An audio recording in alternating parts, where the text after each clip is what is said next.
I am Rebecca from ChemKnits, and welcome to night 5 of the 2024 ChemKnits Chanukah special.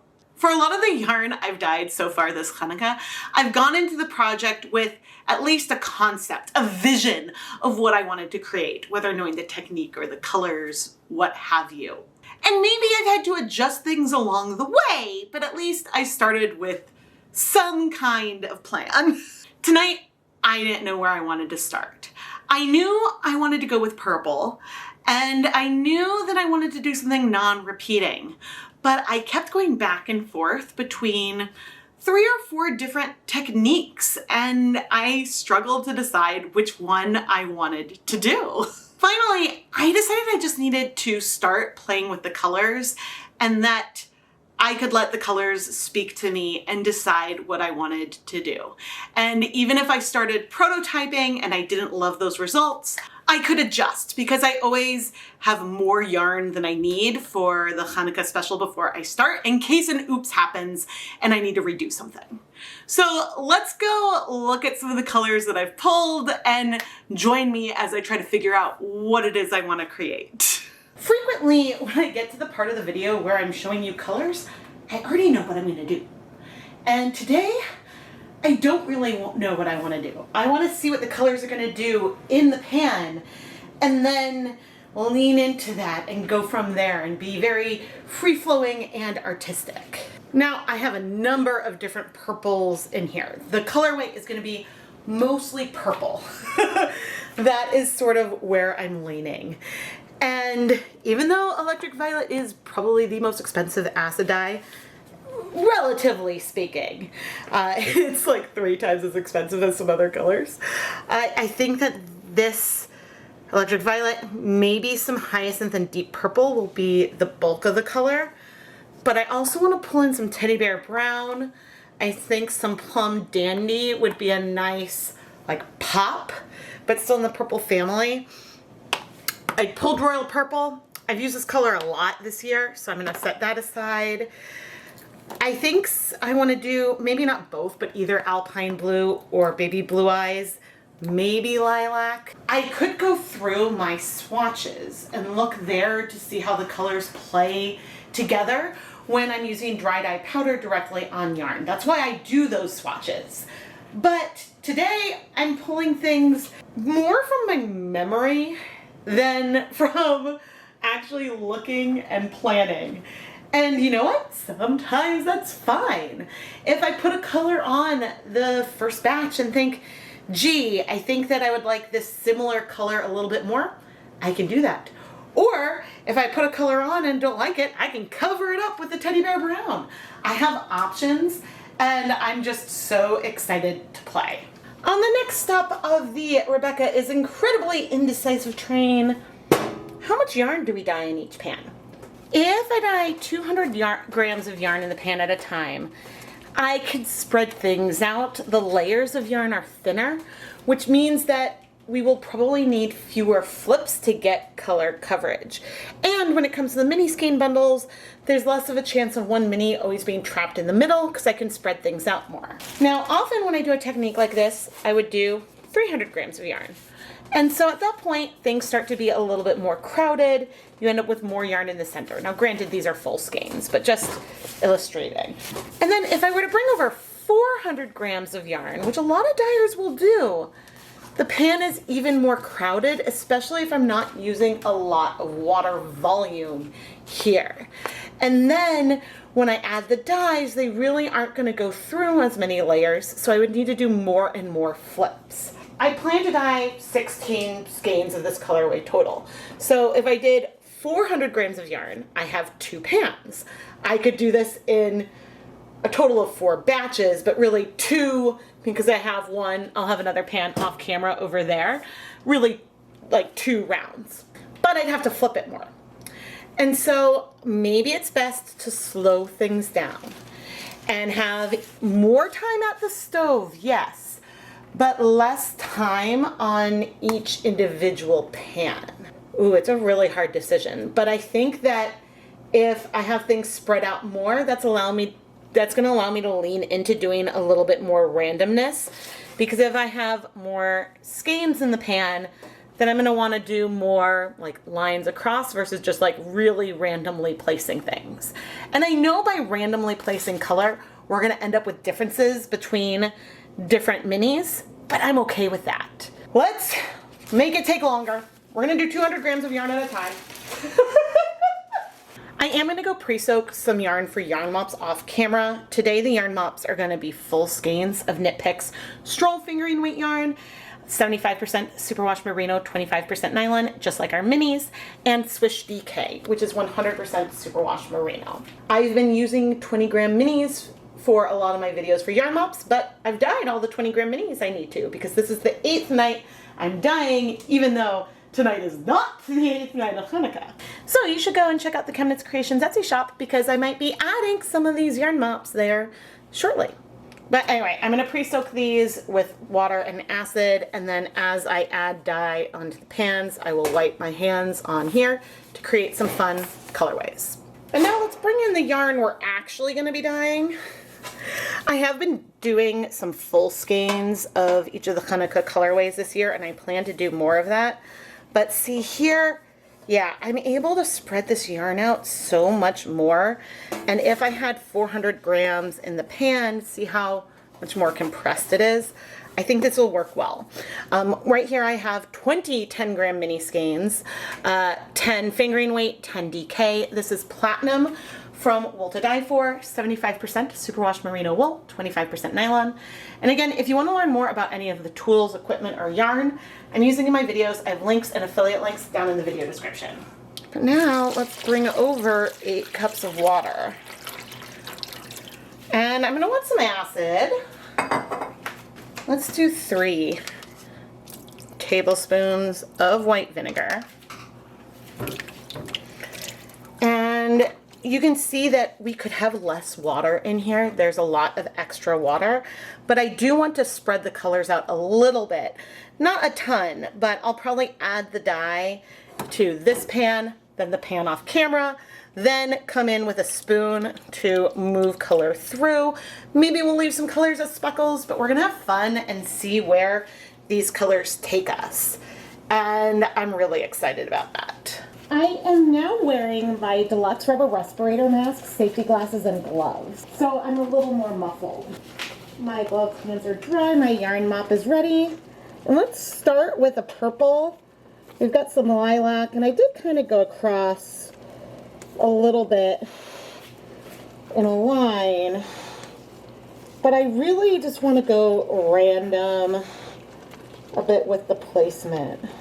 Ooh, this color is actually way more blue than I anticipated. Oh, there we go. Lilac Breaks, which is a lot of fun. We may have some blue speckles in here, some red speckles, but it looks fairly pigmented. We may get some like pastels going around, but it's okay if the colors sort of move around. We're going for something to feel a little bit random. But just to show, I added this worm.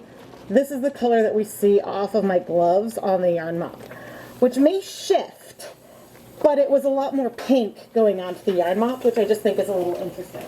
Goodness, maybe we won't need both that and some deep purple, but we may as well come in. And the color may not end up on every single mini, but that's okay. I haven't used deep purple in a while. It is absolutely more pigmented. And you could see that there is just, I guess, a bit more of it there. The colors are very similar, which isn't bad. I'm not mad at it. Oh, this is fun. Okay, how about a little Alpine Blue? Ooh, that's a nice bright blue. Some of this could get lost over time.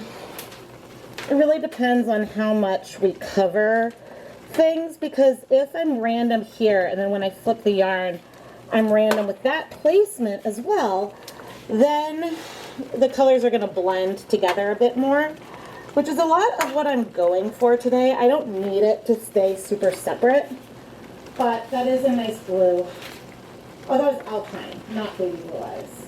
I'm bringing in some of these contrast notes.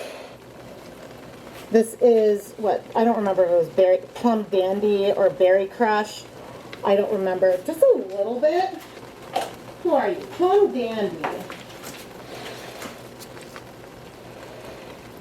Yeah, see, this is giving us a like burgundy reddish note. Wait, why don't I use that color more? And see, we may get speckles in some areas where I don't spread the colors very much, and that is totally fine. Okay, I'm coming in with some Teddy Bear Brown, which feels like a different sort of player to bring in here. I'm forming a plan, I promise.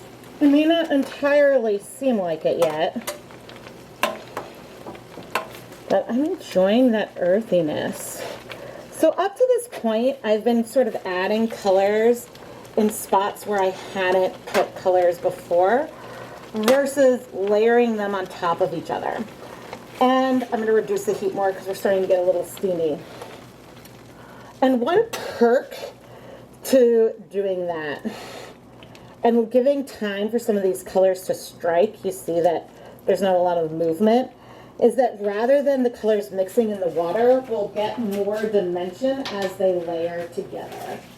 Now, Hyacinth is one of my favorite purples in the whole world, and it does a little bit of a magic trick. So I'm bringing it in, I'm doing more of it, but I'm still going towards like areas that are in the middle of where other colors were placed. And as I come over, I guess we may not see it here because things are warm, but Hyacinth is a color that sometimes will disappear a little bit when you first dissolve it and then show up later. And so when I use this color starting cold, there was one video where I had a huge surprise where it then came to life. Okay. There are big pauses that'll get edited out as I work on the other pan. Okay, now I'm coming in with Electric Violet. And once again, I'm mostly aiming for the areas that feel the most pastel, where maybe I hadn't put the powder directly, but had spread of some of the colors. And so in some places this is going on top of colors that were already there, and that is okay. We may end up with some pastel areas in our finished yarn, which I'm also okay with, but I'm attempting to get something that feels like reasonable coverage before we fill it. And Electric Violet is one of my favorite colors in the entire world. I realized with talking to a decorator and looking at like fabric samples, there's not a lot of violet purples in decor. A lot of the purples lean more like pink, and so that's something that just surprised me a lot. I am digging this. It's really fun to play and layer a lot of pre-mixed colors because you could do this with primaries. You could bring primaries in and layer them and have all kinds of fun, but the one difference is that it's hard to get the dimension that you can get when you layer similar colors together. But now I'm coming in with the Forest Green, and I am just adding some little bits of it, again in areas that feel a little more pastel, but I think I'm going to leave it as a speckle and not touch. And it's a little bit all over, but it sort of depends on what was there already. Hopefully every skein is going to get at least a little bit, but it might not. And we do have the other side of our yarn to think about as well. But the important thing is that now I'm not going to touch. I don't want to spread the green out. It may spread itself out, but I'd rather have that be like a little speckle that sort of shows through the pretty. And now I just set a timer to wait 10 minutes. And while we wait, I'm going to just show you a couple of the pops of green. Here's some in another area. I really like that it's different. It might blend and make things more muted, but it gives just, it contrasts with everything a little bit more, because everything else sort of blended a little bit, and I really like it. But anyway, we're gonna wait that 10 minutes, and when I flip, we're not gonna try to place colors in the same spot on the flip, so things may feel more blended when we get to the finished yarn, but also they may not. But here's just a little peek at our back pan. In many ways, dyeing mini skeins is similar to dyeing full skeins. But one difference is that when I flip here, the mini skeins, ooh, we got great coverage, but the mini skeins can shift relative to one another. And so if they do that, the same mini could end up on the bottom both times. And so that is important to think about. Okay, I didn't even check to see if all the color had absorbed, but we had a tiny bit there. Okay, and as I move things through, you can see some of our greens spread, which is fine. I mean, all the colors spread a bit because we worked them through. But I'm so excited to go on and layer on more color. Oh, it makes me happy when I see how much coverage we get on the other side, because that means that as I add more dye, we're not likely to end up with a lot of white left behind, which is a good thing. I put my respirator mask, safety glasses, I put my respirator mask back on. I was already wearing my safety glasses and gloves and started adding the colors in a similar way onto the second side. Yes, I'm giving a little bit of a preference to the areas that are a bit more pastel as I add on the colors, but otherwise I'm not trying to add brown on top of brown, lilac on top of lilac. I'm really just focusing on adding pigment where I feel like the colorway needs more pigment. Again, knowing that things are going to be a little bit more blended because I'm not trying to put the same colors on the same place. With this many purples, it would be pretty hard for me to accomplish that. But I think my overall plan of using a little bit of lilac deep purple, Alpine Blue, Plum Dandy, Teddy Bear Brown, and then a little bit more of the Hyacinth Electric Violet, followed by Forest Green, sort of speckled on, is a really fun combination. Yes, it's a lot of colors, but sometimes using a lot of colors that are similar but not the same helps you get that dimension in your colorway, which can lead to some of the prettiest yarns. The colorway I'm dyeing here is really random, and eventually when I dye a full skein, that might come through a little bit more, because on a 10-gram mini skein, everything is going to be somewhat repeating because it's harder to get variation when there's only a couple of wraps total, right? But within the bundle, hopefully you can see the randomness and the fun and how this could give you something that is non-repeating or non-pooling. Once I was satisfied with the color coverage, I set another timer for 10 minutes. It's been 10 minutes and I'm not checking to see that all the color has struck, but it seems like almost all. I am moving this a little bit outside. There are some pastel areas, but for contrast reasons, I don't mind that. I'm just sort of checking for some massive white areas, because so far all the pastels I see are at least slightly purple or blue or whatever. I'm gonna add a little bit more liquid. This water has that same proportion of 8 cups of water plus 3 tablespoons of white vinegar that we had in here already, and I added about half of the jar, so about 4 cups.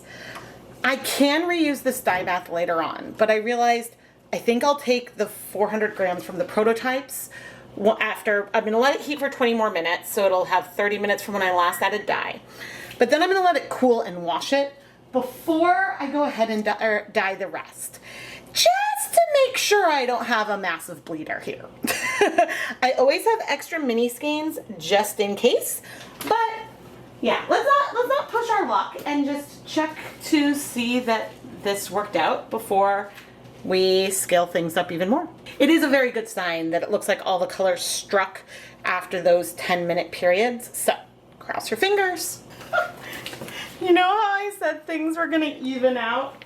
Like, I know I added blue. You know I added blue. But where's the blue? This is now feeling a little bit more familiar, but that's okay. I like that the brown notes are in there.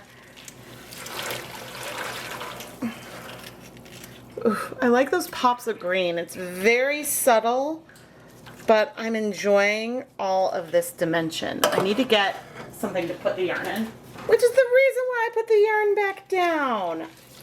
I am happy with this colorway. But you can see that the effect that layering things on top of it does. But having a color that's more pink and a color that's more blue, when everything comes together, helps give that dimension in here. And I don't know if every batch will feel speckled or not, but we do have speckles in here. So I'm gonna let this cool completely, so then we can wash it, and fingers crossed for that. But I'll go ahead and save this dye bath because we can reuse it. There's only like a hint of some color in here if we're gonna carry on with this protocol. If you're curious, I waited about an hour and a half for things to cool off. Now, sometimes with this kind of technique, there can be some dye that gets on the zip ties, and so some bleeding could happen if there's some dye powder left on the zip ties, if there's some dye powder on the surface. But this is one reason why I add water at the end to help things dissolve. The zip ties I use are nylon. They're removable nylon zip ties, but they can absorb color. It's just not quite as absorbent as other, like the yarn or anything like that. Now, I've got 400 grams of yarn here. Oh, so far so good. But the moment of truth will be when we add some soap. Now, color bleeding can be based on the pH of your water, or some dye colors are more prone to bleeding, but sometimes it's just good to know before you dye kilograms of a colorway. Nice and soapy. I use clear dish soap just mainly for the videos, but you can use a soap or wool wash or something as well. But dish soap is one of the cheapest. Okay. I see a tiny amount of something, maybe. Super tiny, not concerning. What we don't want to see is the water to look like it was tie-dyed. We don't want to see tons and tons of color come out. A little bit rinsing out with soap, that's good, that's what we want. If there's extra to rinse out, we want it to come out. Okay. But for 400 grams, that little amount of color, I think we're good. Oh yeah. So next rinse, there's nothing in there. This is good. This is beautiful. I love, ooh, look at that green right there. It's possible that each mini won't have the green. So if yours doesn't have a little bit of green, please don't despair. It's sort of the luck of the draw when it comes to something more random.